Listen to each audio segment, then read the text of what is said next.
Something went wrong with a Nigerian family based in the north of England. The parents are not blaming themselves for the situation that they have found themselves.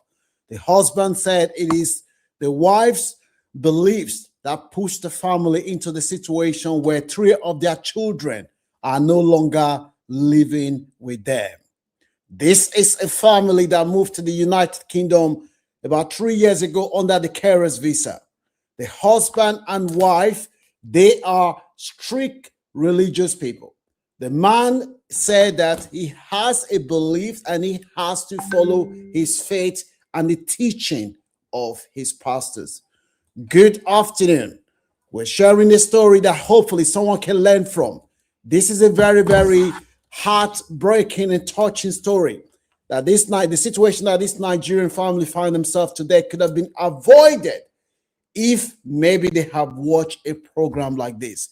Let me know what your views are, whether you blame the man or the woman, or you think that this is totally could have been avoided. This family, they came to the United Kingdom. They have three children. Two of the children, they haven't got any diagnosis. Why? The oldest child is diagnosed with autism and ADHD. This is something that is becoming, the level of awareness among our community is increasing. This family, before they came to the UK, this boy, the parents, although the boy has diagnosis, the parents have not fully come to terms with the fact that the boy has diagnosis. Some people say the parents have been in denial to accept the young boy's diagnosis. The one that doesn't have, the two children that doesn't have diagnosis, that is the one that it has been reported that the family, they are very proud of that one. Anytime they go out, the one that has diagnosis, the oldest boy, the parents, as it has been reported, they will almost hide that boy from the sight. People that know this family said when people visit their family home, this oldest child, they always almost hide this boy. This boy is now going through puberty. He's 12 years old and is displaying challenging behaviors. The school noticed changes in the boy's behavior.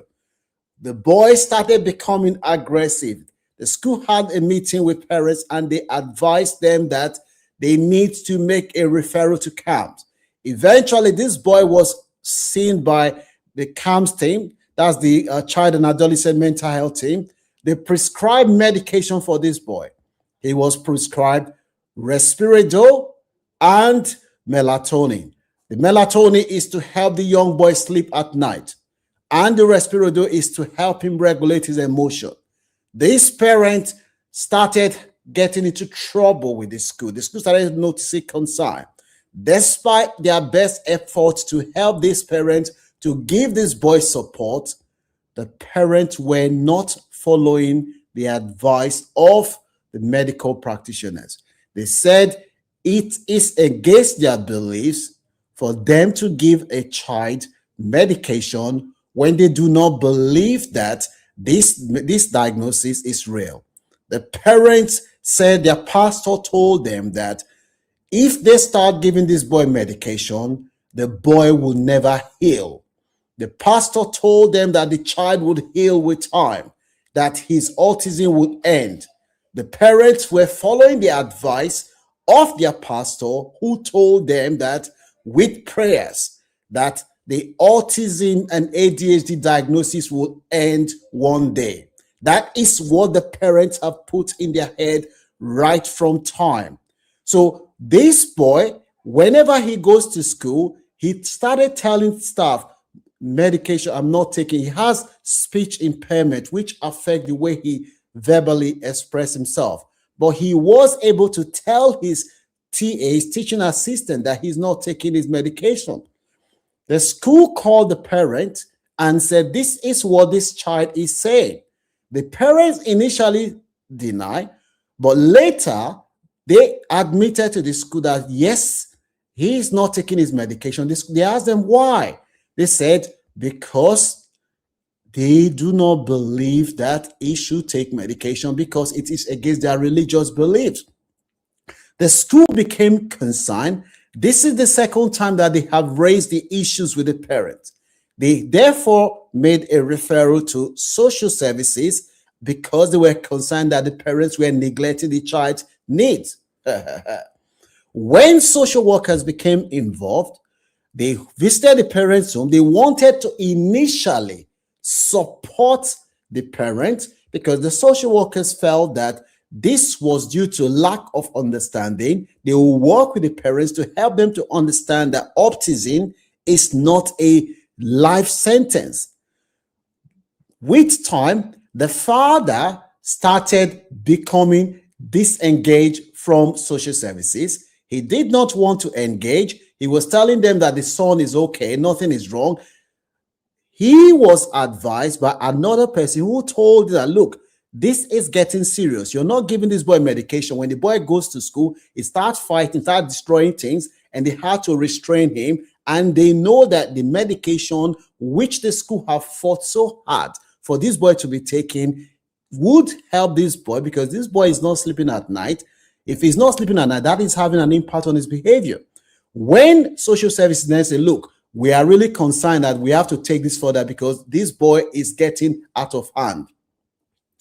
When they escalated the case, instead of the parents to work with the social worker, they were following what the pastor told them, that this boy is going to be okay, that the moment they give him medication, the boy will never be healed.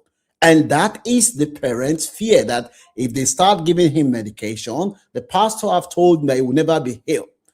Before you know what was happening, what started as a joke escalated because the school kept raising concerns that this boy was coming to school and he was fighting other boys, fighting other students, and fighting the teachers.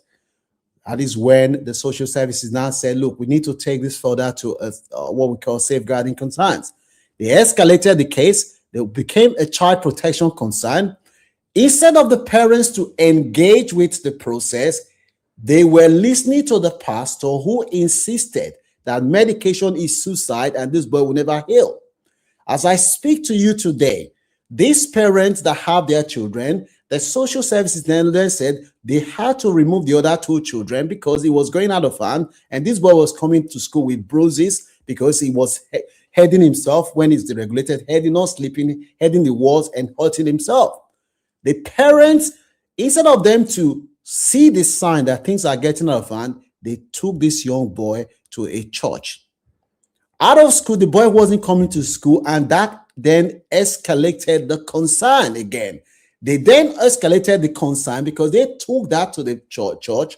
They took the boy to the church, and school had already raised concern. When the school said they couldn't see the boy again, they had to get the police and social services involved. That is where they went to track this boy to a white garment church. This boy, they said they were doing prayer for him. They rubbed egg on his head, and they rubbed this boy egg and a lot of oil, and they were praying for this boy. They wanted to deliver him. The pastor was arrested. The parents were arrested because this boy had been neglected. If you see the condition of the boy, when the boy was seen, they just rubbed him a lot of concussion on his head and said they want to kill the boy.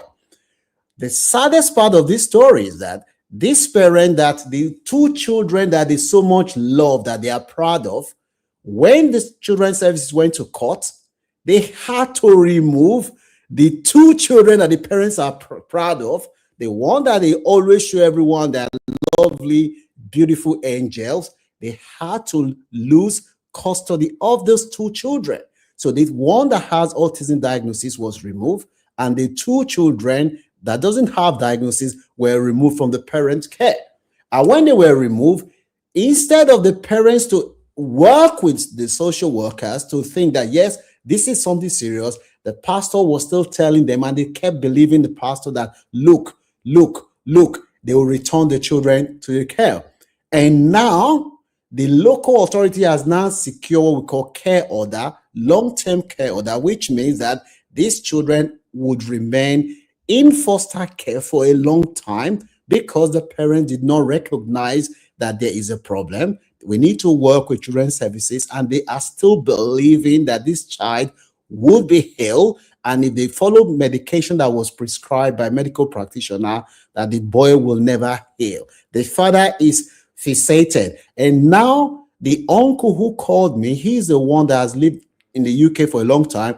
He said he suspects that the father himself may have autism, but it's not been diagnosed because the man is thinking it's black and white, and he just believed everything that he has been told, that the moment he gives this boy medication, the boy will never heal again. And despite the fact that he has been told that autism is not something that you will heal with prayer, that it's a lifelong condition, and people that have autism, they can still live a normal and fulfilling life with the right support. Now, this family, now they've lost custody of their 3 children, and the man is still believing what the pastor is saying, but he's saying that the wife is coming to terms now that this is something serious, and he's telling the man that they need to stop attending the church. The man said no, his pastor is a man of God, and whatever he says, that is true. Do you think that this is religion gone too far, or do you think that there's an element of culture in this? Because these 2 families, the woman, when she realized that she has lost 3 of her children, the children have been in care and it's taking longer, and the local authority are thinking long term that these children may not return to their family's care, and that is when the woman is realizing. But she is saying that the husband is insisting that with time that the pastor has told them that he has seen revelation that the children will come back to their care. What do you think? This is a problem that is very, very peculiar in our society. A lot of people have diagnoses out of shame. They don't want to come up. I've heard cases where children have been locked up in indoor because their parents are ashamed that if the people know that their children have diagnoses, they'll be laughing at them, and because of that, they do not want to seek support for their children. Do you blame the man for believing his pastors, his so-called man of God, or do you think they should have realized that the pastor was misleading him? The sad reality is that this situation has escalated to the point where these 3 children, they may not see their parents, they may not return to their parents' care long term because the father believes that autism can be cured and the medication will make the child autism not be cured. Let me know what your views are in the comment section. If you know anyone that will benefit from this video, kindly share it with them. We have a lot of people in our community who have these diagnoses that we need to educate ourselves that it's not a life sentence. It's not something that you should be ashamed of. People have lived a fulfilling life. Elon Musk, for instance, he has autism and he's the richest man in the world. Share this video with anyone that you know will benefit. Don't forget to subscribe to our channel and let me know what your views are in the comment section.